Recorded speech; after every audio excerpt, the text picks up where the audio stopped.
Hi అండి, అందరికీ happy new year. ఒక చిన్న కథ.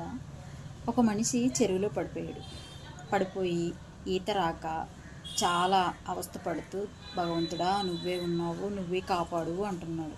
అంటే అప్పుడు భగవంతుడు ఒక పడవ పంపిస్తే వద్దు, నన్ను దేవుడు కాపాడుతాడు అని చెప్తున్నాడు.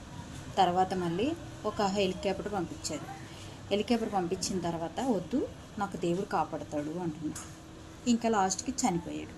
దేవుడి దగ్గరికి వెళ్ళి నువ్వు కాపాడుతావు అనుకున్నాను, నువ్వు కాపాడలేదు, ఇప్పుడు నేను చనిపోయాను, ఎందుకు నన్ను మోసం చేశావు అంటే, నేను మనిషి రూపంలో వచ్చాను, నువ్వే తెలుసుకోలేకపోయావు, తప్పు నాది కాదు అని చెప్పాడు.